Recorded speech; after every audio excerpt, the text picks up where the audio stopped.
David Locke's weekly interview brought to you by the Murdoch Auto Team. David, good morning.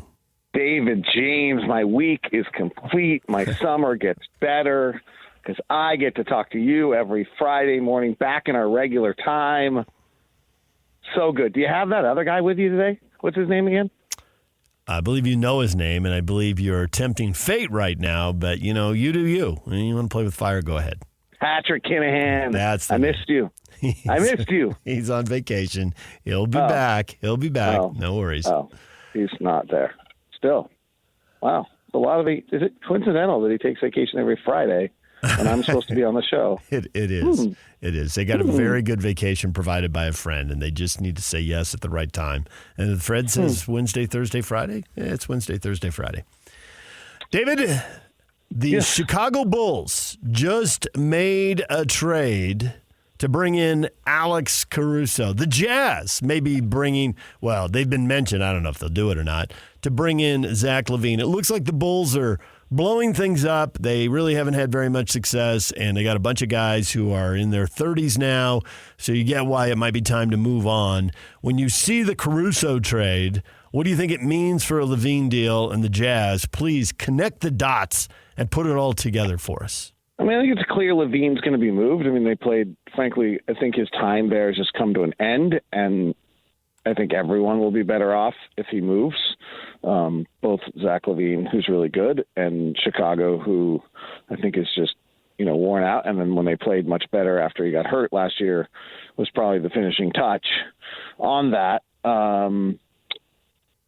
He's the only thing is I would say he's a little bit of a damaged asset right now. Because of the fact that they played so much better after he got hurt last year, in addition to I think there's a question on whether his numbers are a little hollow, and his numbers are great and his efficiency is incredible. And, I generally would believe in those two things. But I think that there is a question of if it's a bit hollow from a Jazz standpoint.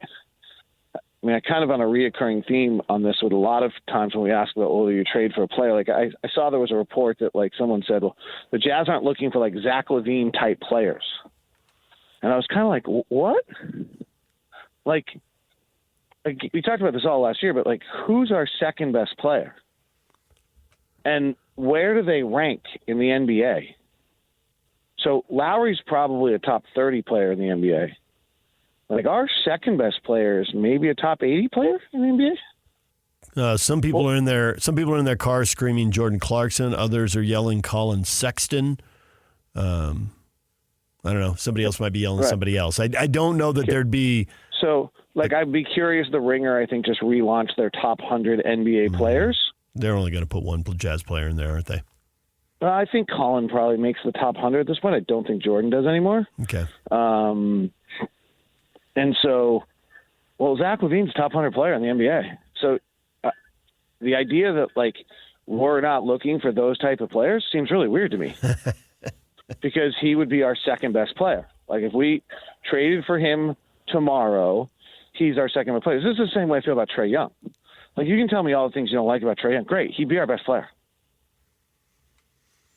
At some point, maybe it's not the piece that gets you to the championship. Is it the piece that leads to the piece? Right, yeah, you got to do that. We're short on talent right now. I guess the question is, from the Moneyball perspective, which means many things to many people, originally to the Oakland A's, it meant we only want to spend $1 million on a player, and that's our top deal. I think you need to take a little more nuanced look. Sure, for part of your roster, that's one way you have to look for it. But how do you get someone who outperforms the value of their contract? Because most good teams have that.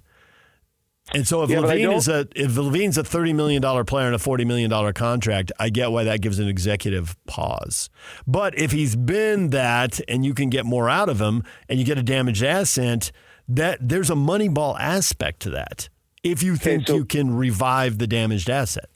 Yeah, I'm going to take a different approach, and then I want you to end it really quickly if you think it's too geeky and really boring and people are going to fall asleep in their cars and we have accidents all across I-15. And so the area where I would change that discussion is where are the places where you can actually make Moneyball impact. So I think they're on the very top and the very bottom. Oh, I was going to say the bottom 70 to 80% of the roster. Okay, but go ahead and explain. Well, because the max salary exists, if you actually get a true player who's one of the top 10, 12 players in the NBA, they're far exceeding their value of their contract. Mm-hmm. You're right. So that's the you can't pay Michael. You can't pay Michael Jordan enough. Right. You can't, right. You can't pay Luka and Jokic and Giannis and Tatum now enough. Though they're going to. And then I think the bottom level is where you have a guy on a rookie scale contract who's performing, or like the Bulls actually had a little bit of that. I think people believe Alex Caruso is probably delivering more than his contract at the time. His new contract with the Thunder, he gets an extension. I'm not sure that'll be true. Now I think he's probably overvalued. So on Zach LaVine, certainly, hey, if you can get him to play better, and then he gets closer to his contract value. I do also think there's some areas where you just can't play Moneyball, right? The way the rules work, there's certain salary structures where you're just going to be paying, you're overpaying a little bit for those players. But yeah, I think so. I don't know that I think Zach LaVine's an area where you really win Moneyball. I also think the other one we have to just kind of wrap our head around here is $10 million a year is your 10th guy who kind of plays. $20 million a year is a rotation player. $30 million a year is a starter. $40 million a year is a high-end starter, and $50 million a year is a star. That's oversimplifying it, but that's our salary structure now. So what's Zach LaVine's deal? For 40? He's at 4. He was just at 40. He's going to get 43 next year, 46, and then he's got an option year at 49. But it's a little high. Right. But it's not he's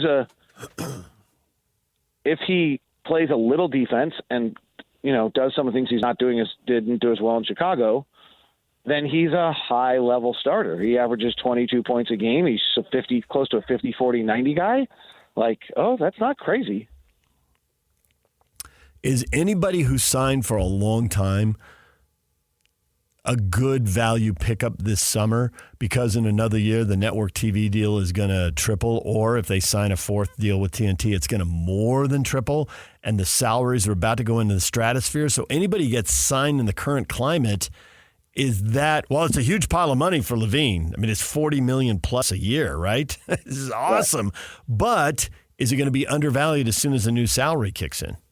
So I have to do what year the new salary kicks in, and none of the contracts are so much shorter now. But your theory is 100% right. Well, that if someone really has 3 or 4 years left on a deal, the end of that deal is going to be just fine no matter what. If they don't smooth the deal like they didn't do last time, which is why the Warriors were able to afford Durant, because the cap took a huge pop and suddenly they had money, LaVine would play 2 years with a contract signed under the old cap, but he'd have 2 years with the money wildly inflated. He'd still be making $46 and $49 million, which, while it's a lifetime worth of money, to your point, our stars going to be getting 60 or 70 million. Right. No, because I think starters are going to be $60 to $70 million, and stars are going to be 90. And I don't know this. I haven't done the deep dive into this or talked to people who are smarter about this, but I've heard speculation that the $100 million player is on the way. Yeah, right around the corner. Oh my gosh! So at that point, at 40, awesome. Now he's got to be producing at age 30. That'll be his age 31 and 32 seasons. Here's the other thing. Let's look at the Boston Celtics for a second. Yeah. Okay? Yeah. Derek White. Yep. Derek White, plus size first position. Drew Holiday, positional size or plus. Mm-hmm. Jason Tatum, plus size at his position. Jaylen Brown, plus size at his position. Kristaps Porzingis, plus size at his position. Yeah. Luka Doncic, plus size first position. Kyrie Irving, not, but the most gifted offensive player in the world. Derek Jones, either his size position or plus size at his position. P.J. Washington, plus size or at his size position. Eric Lively, Daniel Gafford, plus size at their position. Zach LaVine, plus size at his position.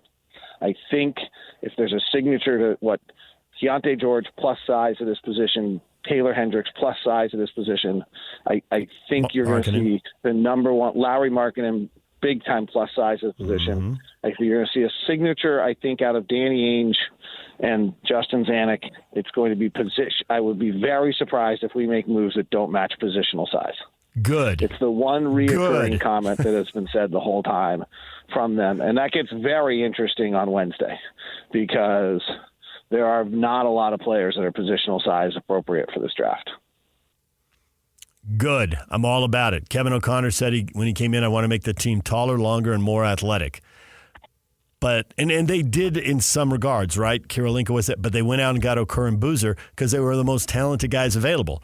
D. Will was plus size at his position. Andre was, but the other guys weren't, and they were really good. You want a great D. Will story? In 1 second, I just want to finish that. They were really good until they ran into the Lakers, who were plus size all the way across the front line with 3 7-footers. And Kobe then is the shooting guard, plus size at his position, and they lost to those guys 3 times in 4 years. Oh, they were so long. Lamar Odom. Right. So Lamar Odom's a small forward at 7 feet. So now go ahead and hit me with the D. Will story.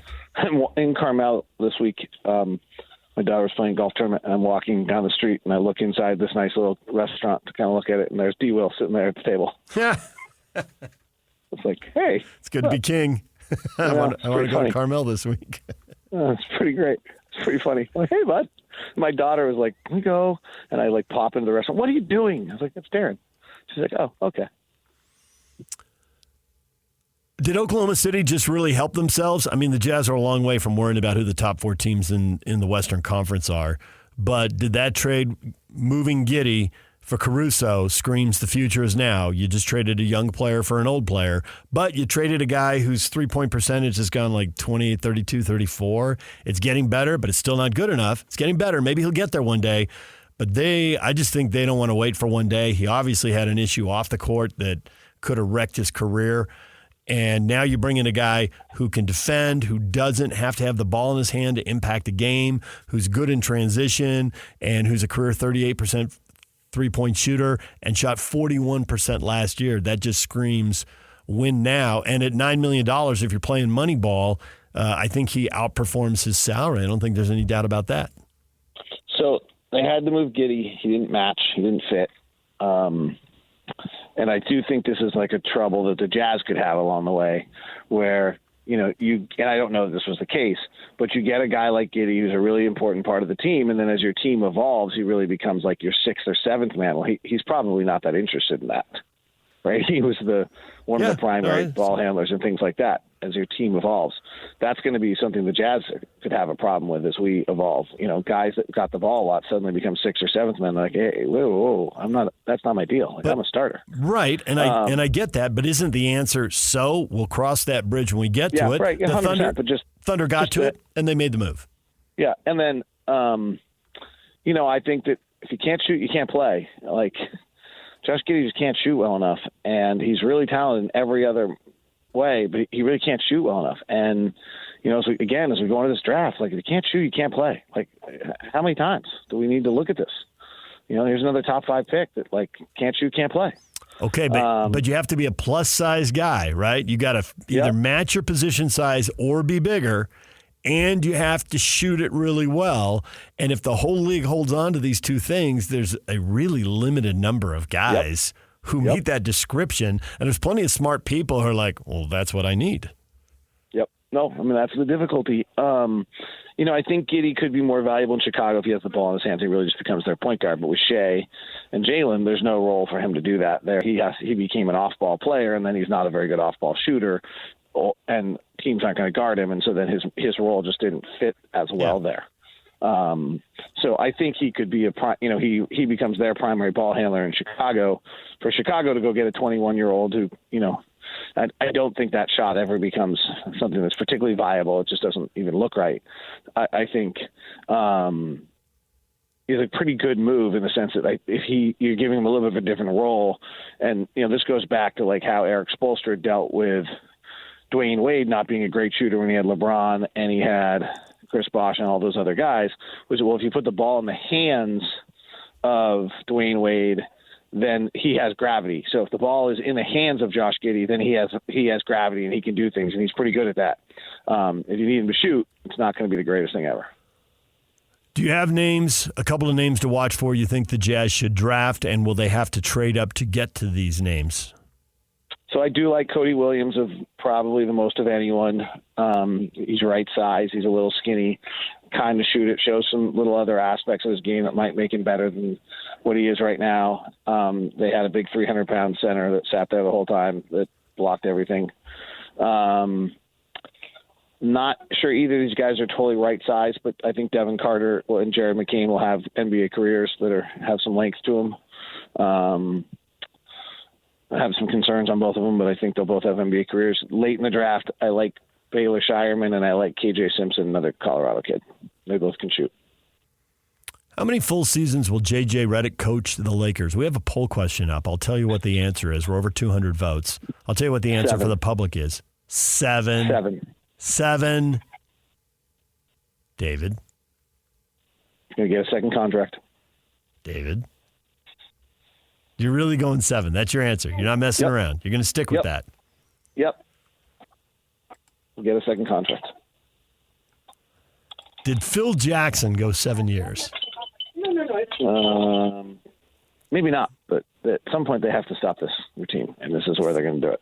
Phil Jackson went 6 the second time. And then quit. Yeah, I don't know if he's going to win titles or anything like that. I just think he's going to do fine with LeBron and AD, and then they're going to transition out of it, and he'll do fine with AD and whatever it is, and then they'll transition out of that, and he'll get a renewed contract, and he'll be fine. Okay, there it is. Most people are going with 2. Yeah, 2. I figured. Two's the number. 7 puts him right in there in Pat Riley territory. It looks like Riley did 8. Yeah, Darvin Ham probably still deserves to be the head coach, but so this is a little complicated. But I think J.J. Redick will check boxes. Darvin Ham's not the first time they fired a coach who got him to a Western Conference final. They expect titles. So he got the Del Harris treatment. He got the Del Harris treatment. They're a long way from titles. Yeah, I think we agree on that. I know you got to run, David. We appreciate the time. Thank you. Okay, see you. Bye. DJ and PK, it's 97.5 The Zone. Still to come this morning. NBA Draft Wednesday and Thursday. Draft Party Wednesday for the Utah Jazz. Draft Party Wednesday. Then the second round is Thursday afternoon. Then another draft party for the NHL Draft Friday. Corey Pronman, senior NHL prospects writer and analyst for The Athletic, joins us at 9 o'clock to look ahead to the Utah Hockey Club and what they might be doing. DJ and PK, it's 97.5 The Zone.